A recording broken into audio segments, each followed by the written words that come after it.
Hi, good morning everybody. എല്ലാവർക്കും നമസ്കാരം.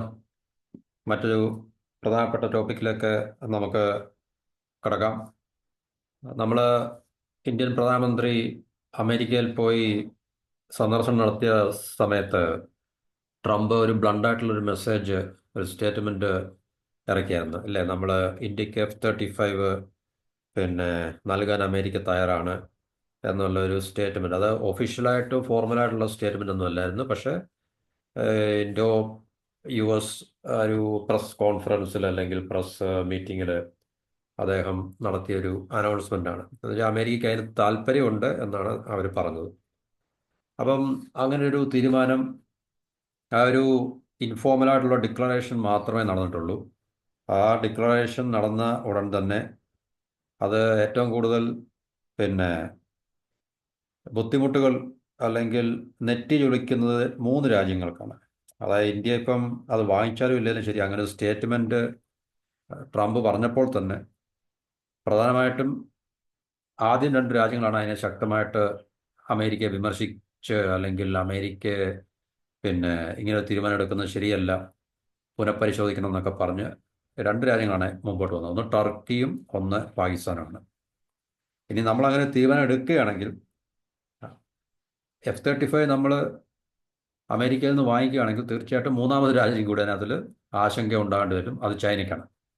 അപ്പോൾ ഇപ്പോൾ നിലവിൽ ഈ മൂന്ന് രാജ്യങ്ങൾക്ക് മാത്രമേ അങ്ങനെ ഒരു പ്രശ്നം ഉള്ളൂ: ചൈനയ്ക്കും പാകിസ്ഥാനും ടർക്കിക്കും. ടർക്കി നമ്മളുമായിട്ട് നേരിട്ട് കോൺഫ്ലിക്റ്റുകളൊന്നുമില്ല. പക്ഷേ ടർക്കിയുടെ വിഷയം എന്താണെന്ന് ചോദിച്ചു കഴിഞ്ഞാൽ നമുക്കറിയാം, ഇത് ടർക്കി നേരത്തെ F-35 പ്രോഗ്രാമിലുണ്ടായിരുന്നു. F-35 പ്രോഗ്രാമിൽ അമേരിക്കയും മറ്റു രാജ്യങ്ങളുമൊത്ത് അതിൻ്റെ മാനുഫാക്ചറിങ്ങിലും ഒക്കെ ഉണ്ടായിരുന്നു. അവർ ഏകദേശം 100ഓളം ഫൈറ്റർ ജെറ്റ്സ് മേടിക്കാനുള്ള പരിപാടിയിലൊക്കെ ആയിരുന്നു. പക്ഷേ അമേരിക്ക അവരെ പുറന്തള്ളി, അതിനകത്ത് നിന്ന് പുറത്താക്കി. അതിന് കാരണം നമ്മൾ നേരത്തെയുള്ള വീഡിയോയിൽ പറഞ്ഞാണ്. പക്ഷേ ഇവിടെ നമുക്ക് ഒന്നുകൂടെ പറയാം.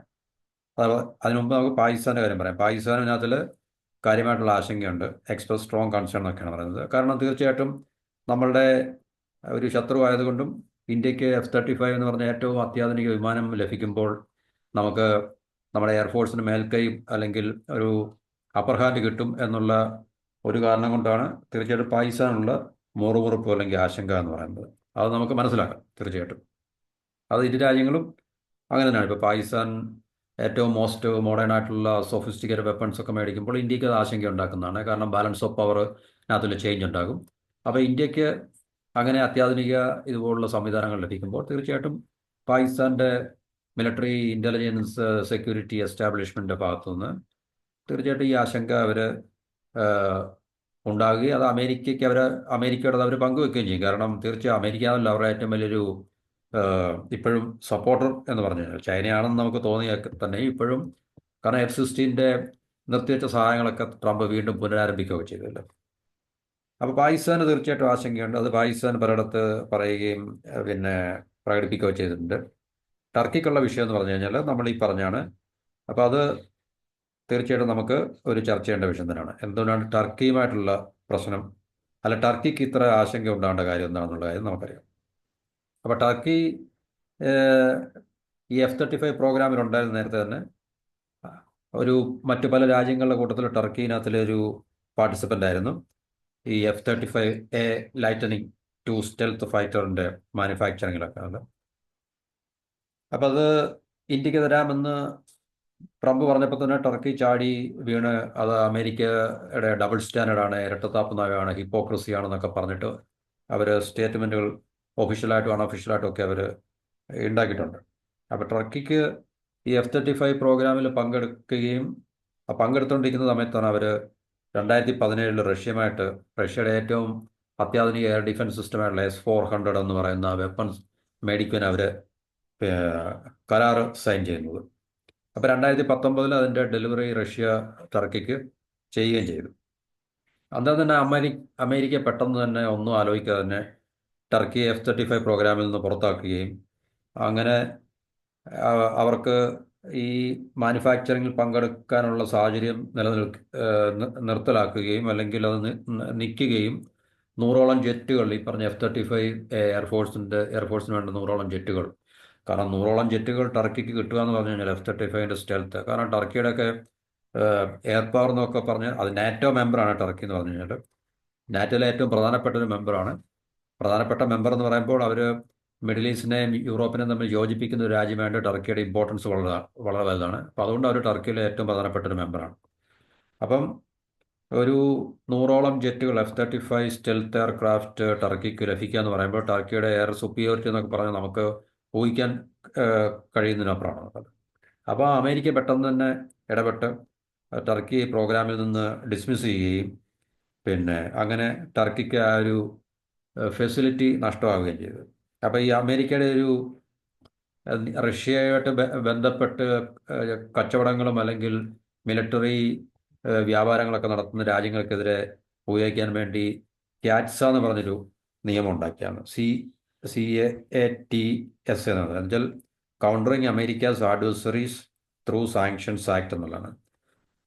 അമേരിക്കയായിട്ട് കച്ചവടം നടത്തുന്ന ഏത് രാജ്യമായിട്ടും അമേരിക്കയായിട്ട് കച്ചവടമുള്ള ഏത് രാജ്യവും റഷ്യയുടെ കച്ചവടത്തിന് പോയി കഴിഞ്ഞാൽ ആ രാജ്യത്തിനെതിരെ ഈ പറഞ്ഞ ശക്തമായിട്ടുള്ള ഈ പണിഷ് ചെയ്യുന്ന രീതിയിലുള്ള ഈ പറഞ്ഞ സാങ്ഷൻ ഉപരോധം ഏർപ്പെടുത്തും എന്നുള്ള ഒരു നിയമമുണ്ട്. അപ്പോൾ ആ നിയമം ടർക്കിക്കെതിരെ എടുത്ത് പ്രയോഗിക്കുകയും ചെയ്തു ശരിക്കും പറഞ്ഞു കഴിഞ്ഞാൽ.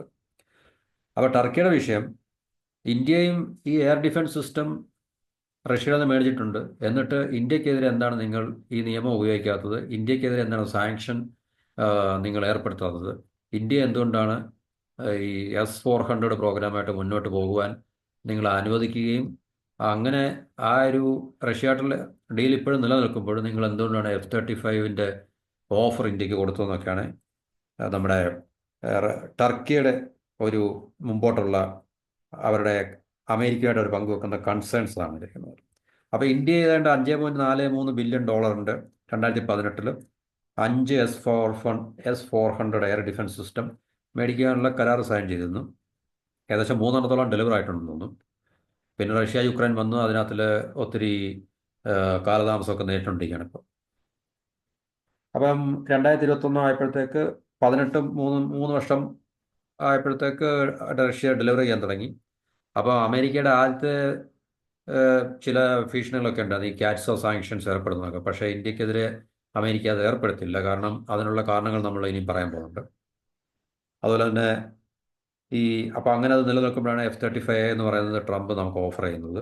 അതൊരു 5th ജനറേഷൻ സ്റ്റെൽത്ത് എയർക്രാഫ്റ്റ് ആണെന്നറിയാം. അത് റഫേൽ നമ്മൾ മേടിച്ച പോലെ തന്നെ ഗവൺമെൻറ് ഡീലായിരിക്കും, അഥവാ മേടിച്ചു കഴിഞ്ഞാൽ തന്നെ, അല്ല മേടിക്കാൻ നമ്മൾ തീരുമാനിക്കുകയാണെങ്കിൽ തന്നെ. അപ്പോൾ ടർക്കിക്ക് ഇത് വലിയൊരു എന്താണ് ഒരു നാണക്കേട് അല്ലെങ്കിൽ മാനക്കേട്.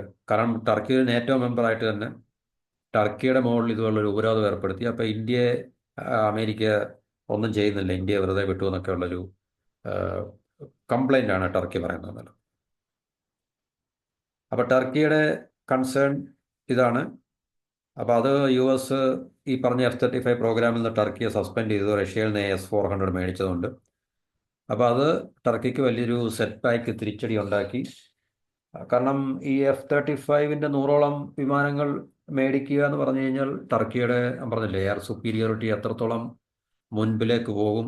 ഒരിക്കലും സൗദിയൊക്കെയുള്ള മിഡിൽ ഈസ്റ്റിലെ നല്ല അപ്പർ ഹാൻഡുള്ള രാജ്യമായിട്ട് ടർക്കി ഇപ്പോഴും ഒരു പവർഫുൾ ആയിട്ടുള്ള നേഷനാണ് മിഡിൽ ഈസ്റ്റിൽ.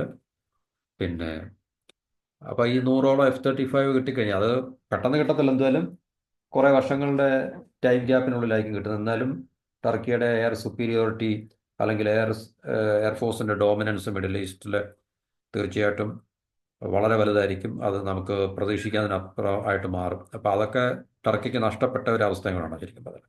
ഇനി നമ്മൾ പറയാൻ പോകുന്നത് എന്തുകൊണ്ട് ടർക്കിയെ ടാർഗറ്റ് ചെയ്തു, ഇന്ത്യയെ ഈ പറഞ്ഞ ഒരു കാര്യം വെച്ചിട്ട് എന്തുകൊണ്ട് ടാർഗറ്റ് ചെയ്യുന്നില്ല, S-400 നമ്മൾ ഉപയോഗിക്കുന്ന രാജ്യമായിട്ട് പോലും എന്തുകൊണ്ട് F-35 നമുക്ക് തരാം എന്ന് അമേരിക്കൻ പ്രസിഡൻ്റാണ് പറഞ്ഞത്, ആരുമല്ല. നമ്മൾ നേരത്തെ പറഞ്ഞതാണ്. കാരണം അതൊരിക്കലും ഇറസ്പോൺസിബിൾ ആയിട്ടുള്ള സ്റ്റേറ്റ്മെൻ്റായിട്ട് നമുക്ക് കാണാൻ സാധിക്കത്തില്ല. അമേരിക്കൻ പ്രസിഡൻ്റാണ് പറഞ്ഞത്. ഫോർമലായിട്ടുള്ള നെഗോസിയേഷൻസും അല്ലെങ്കിൽ മറ്റ് കാര്യങ്ങളൊന്നും സ്റ്റാർട്ട് ചെയ്തില്ലെങ്കിൽ തന്നെയും അത് വളരെ ഫോർമലായിട്ട് തന്നെയാണ് പറഞ്ഞത്. തീർച്ചയായിട്ടും അങ്ങനൊരു കാര്യം വളരെ സമീപ ഭാവിയിൽ സംഭവിക്കാമെന്ന് കൃത്യമായൊരു ബോധ്യമുള്ളതുകൊണ്ടായിരിക്കാം ഒരുപക്ഷെ അങ്ങനെ ഒരു സ്റ്റേറ്റ്മെൻറ്റ് ട്രംപ് പറഞ്ഞു തന്നത്. പിന്നെ അത് ഇന്ത്യയിലും അമേരിക്കയിലും ഒക്കെ നമുക്കറിയാം, മുഖ്യധാരാ മാധ്യമങ്ങളിലും സോഷ്യൽ മീഡിയയിലൊക്കെ അത് ഈ നറേറ്റീവിൻ്റെ വലിയൊരു ബേസിൽ വലിയ കോൺവെർസേഷനും ഡയലോഗ്സും ചർച്ചകളൊക്കെ നടന്നിട്ടുണ്ടായിരുന്നു. അപ്പോൾ എന്തുകൊണ്ട് ടർക്കിയെ ടാർഗറ്റ് ചെയ്തു, പിന്നെ ഇന്ത്യയെ ടാർഗറ്റ് ചെയ്തില്ല എന്നാണ് ഇനിയുള്ള നമ്മളുടെ ഈ വിശദീകരണം എന്ന് പറഞ്ഞാൽ.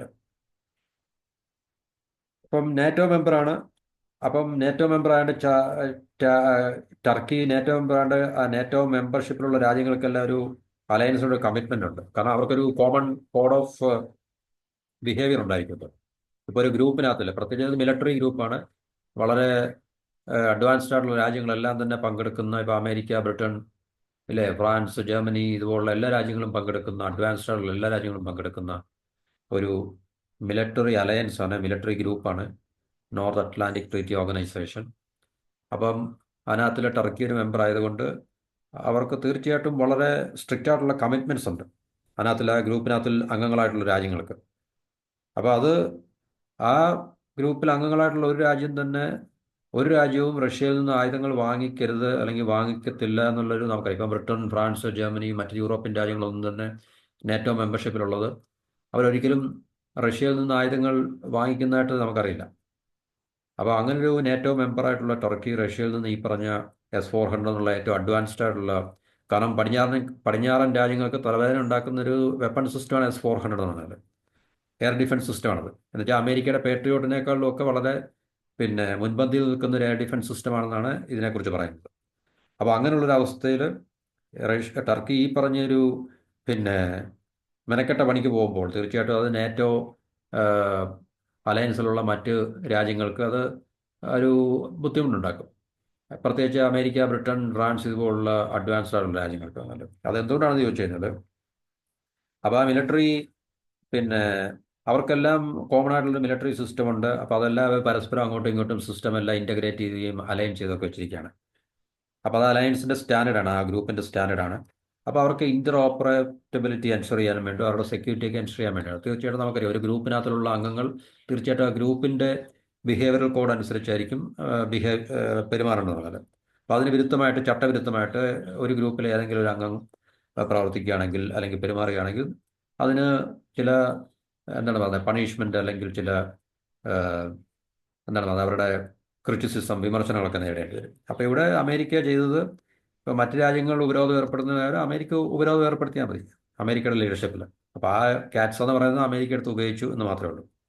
അപ്പോൾ ഈ ടർക്കി S-400 മേടിക്കുകയും അവരുടെ സിസ്റ്റത്തിലേക്ക്, ഡിഫൻസിലേക്ക് ഈ S-400 ഇൻ്റഗ്രേറ്റ് ചെയ്യുകയും ചെയ്തു കഴിഞ്ഞാൽ, ഈ S-400 ഈ വെസ്റ്റേൺ അമേരിക്കൻ സിസ്റ്റത്തിൻ്റെ മൊത്തവും ഇൻ്റലിജൻസ് ഈ പറഞ്ഞ S-400 കളക്ട് ചെയ്യാനും അത് റഷ്യക്ക് ഈ ഇൻ്റലിജൻസ് എല്ലാം കിട്ടുകയും ചെയ്യും എന്നുള്ളൊരു ആശങ്ക അമേരിക്കയ്ക്കും പാശ്ചാത്യ രാജ്യങ്ങൾക്കുണ്ട്. അത് തീർച്ചയായിട്ടും അങ്ങനെ തന്നെയാണ്.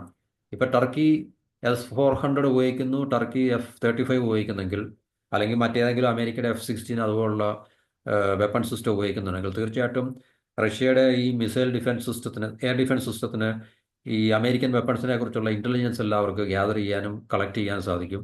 കാരണം ഇന്ത്യ എല്ലാം സിഗ്നേച്ചർ ഈ എയർ ഡിഫൻസ് സിസ്റ്റത്തിൽ കിട്ടും. അപ്പം അങ്ങനെ റഷ്യക്ക് തീർച്ചയായിട്ടും ഈ ഇൻ്റലിജൻസ് അല്ലെങ്കിൽ ഈ ഡാറ്റ എല്ലാം കിട്ടുകയും അവർക്ക് അറിയാമല്ലോ. അപ്പോൾ അങ്ങനെ കിട്ടിക്കഴിഞ്ഞാൽ ഡാറ്റയുടെ, ഇൻഫർമേഷൻ്റെ അല്ലെങ്കിൽ ഇൻ്റലിജൻസിൻ്റെയൊക്കെ പ്രാധാന്യം നമുക്ക് തീർച്ചയായിട്ടും മനസ്സിലാക്കുന്നുണ്ട്. അപ്പോൾ അത് വലിയൊരു കൺസേൺ ആണ് അമേരിക്കക്ക്. അപ്പോൾ അമേരിക്ക അതിൻ്റെ ബേസിലാണ് തീർച്ചയായിട്ടും ടർക്കിക്കെതിരെ ഇങ്ങനെ ഒരു ആക്ഷൻ എടുത്തത്.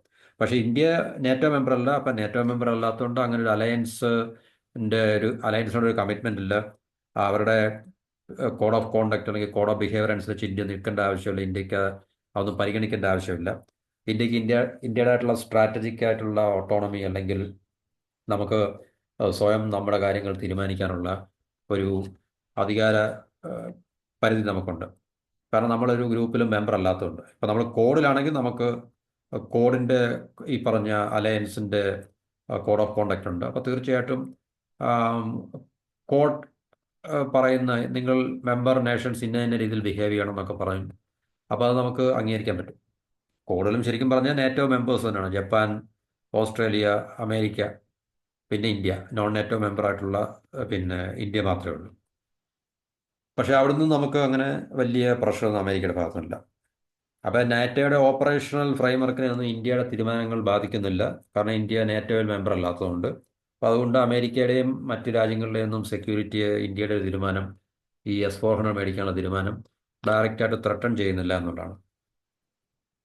അപ്പോൾ അതുകൊണ്ടാണ് ടർക്കിക്കെതിരെ അവർ ശക്തമായിട്ടുള്ള നിലപാട് എടുത്തത്. പിന്നെ geo political priorities, Indo Pacific strategy. കാരണം അമേരിക്കയ്ക്ക് ഇന്ത്യയെ വളരെയധികം ആവശ്യമുള്ളൊരു സാഹചര്യമാണ് ഇപ്പോൾ ചൈനയെ നേരിടാൻ വേണ്ടി.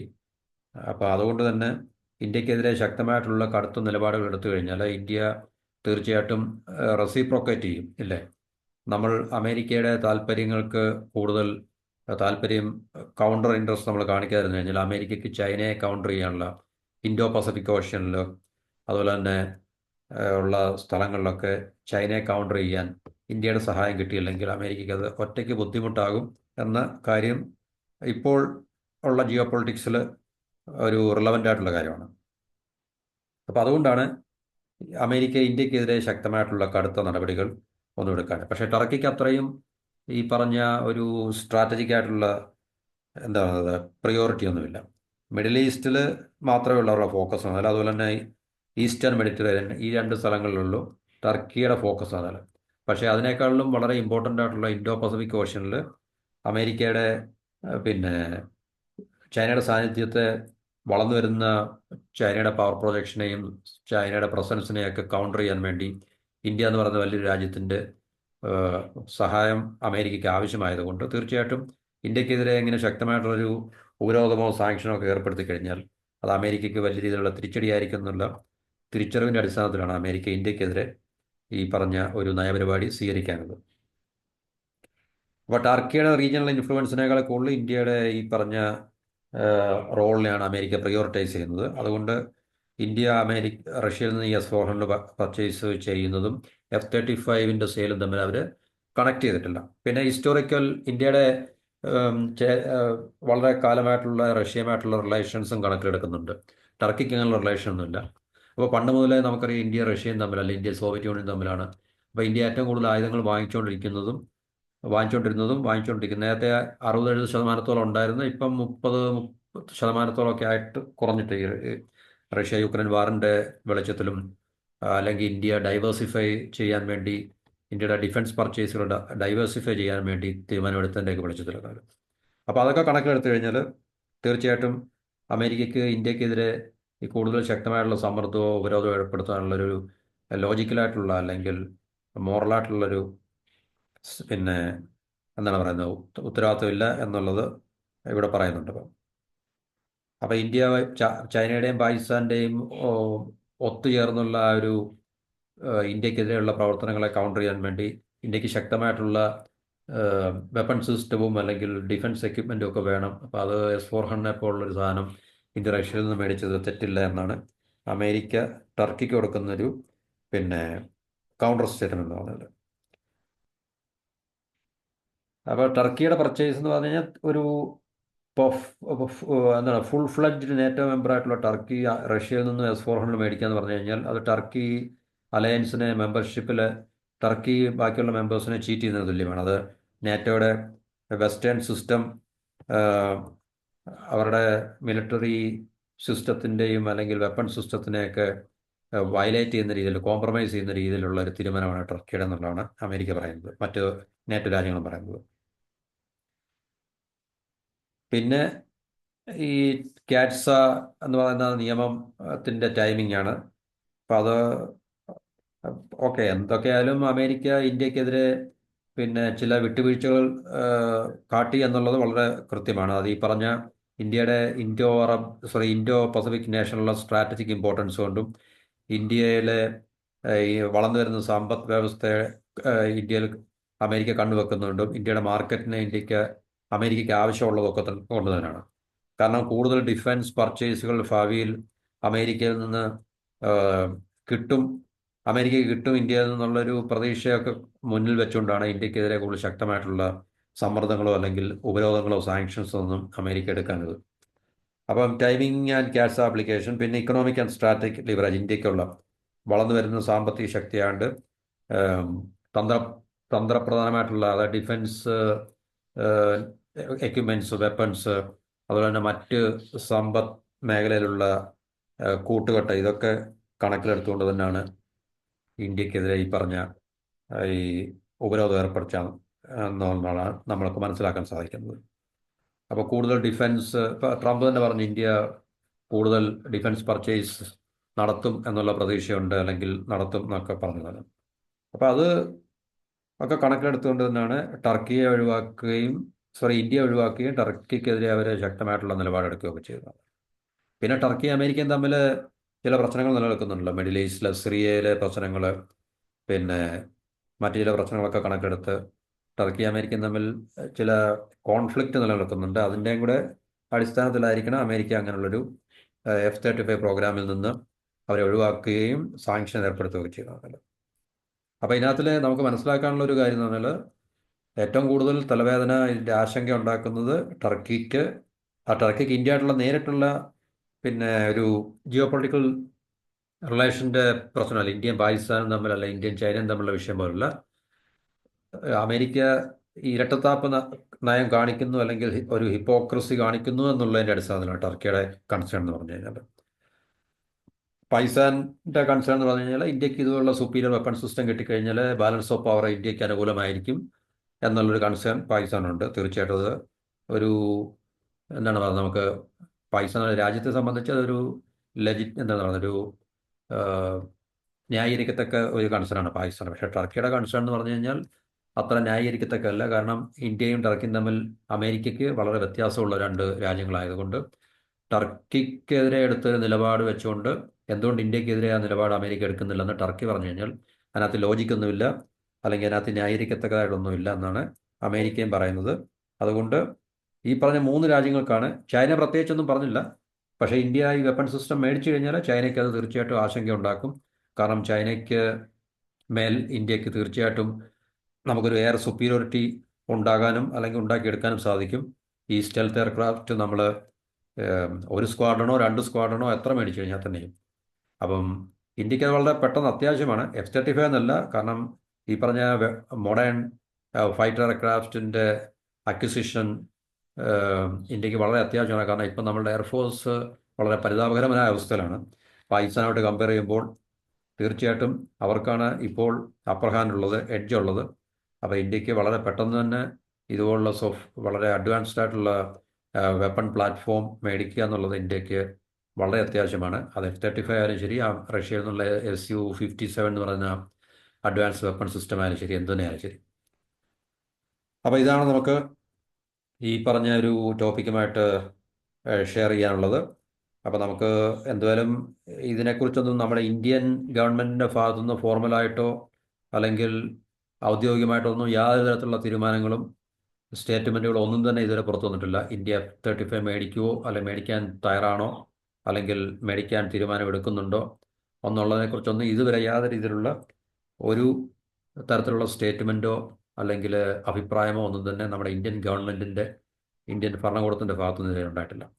അത് നമുക്ക് കാത്തിരുന്ന് കാണാം, ഇന്ത്യ ഏത് തരത്തിലുള്ള തീരുമാനമാണ് എടുക്കാൻ പോകുന്നത്. റഷ്യയാണോ ഇന്ത്യ ഫേവർ ചെയ്യാൻ പോകുന്നത്, അമേരിക്കയാണോ ഇക്കാര്യത്തിൽ ഫേവർ ചെയ്യാൻ പോകുന്നത് എന്നുള്ളത്. കാരണം ഇന്ത്യ തീർച്ചയായിട്ടും പർച്ചേസ് ചെയ്യും. കാരണം ഇന്ത്യയുടെ നമ്മുടെ നമ്മുടെ പ്രോഗ്രാമായിട്ട് നമുക്ക് മുന്നോട്ട് പോകുന്നുണ്ട്. പക്ഷേ അത് നമുക്ക് ഒത്തിരി ടൈം എടുക്കും. കാരണം എയർഫോഴ്സിലേക്ക് ആ പറഞ്ഞ അഡ്വാൻസ്ഡ് വെപ്പണറി ഇൻഡക്റ്റ് ചെയ്യണമെങ്കിൽ ഒത്തിരി സമയം എടുക്കും, കാലതാമസം എടുക്കും. പക്ഷേ അതിന് ആ ഗ്യാപ്പിനുള്ളിൽ നമുക്ക് ഇതുപോലുള്ള വെപ്പൺ സിസ്റ്റം നമുക്ക് തീർച്ചയായിട്ടും കിട്ടേണ്ടതുണ്ട്. അപ്പോൾ അതിന് നമ്മൾ അമേരിക്കയെ ആശ്രയിക്കുമോ റഷ്യയെ ആശ്രയിക്കുമോ എന്നുള്ളത് നമുക്ക് കാത്തിരുന്ന് കാണേണ്ട ഒരു വിഷയമാണ്. അതിനെക്കുറിച്ച് തീർച്ചയായിട്ടും ഗവൺമെൻറ് ഇതുവരെ ഒരു ഡിക്ലറേഷനും ചെയ്തിട്ടില്ല, ഒരു തീരുമാനം ഇതുവരെ വന്നിട്ടില്ല. അപ്പോൾ ഇതാണ് നമുക്ക് ഈ ടോപ്പിക്കിനെ കുറിച്ച് ഷെയർ ചെയ്യാനുള്ളത്. അപ്പം ഇതേപോലുള്ള ടോപ്പിക്കുകൾ നമുക്ക് വീണ്ടും സംസാരിക്കാം. തൽക്കാലം ഇവിടെ ഞാൻ സ്റ്റോപ്പ് ചെയ്യുകയാണ്. മറ്റൊരു വീഡിയോ ആയിട്ട് നമുക്ക് വീണ്ടും കാണാം. ചാനൽ നിങ്ങൾ സബ്സ്ക്രൈബ് ചെയ്യുക, സപ്പോർട്ട് ചെയ്യുക. വീണ്ടും കാണുന്നവരെ നന്ദി, നമസ്കാരം. Have A wonderful day. Thank you for watching and listening.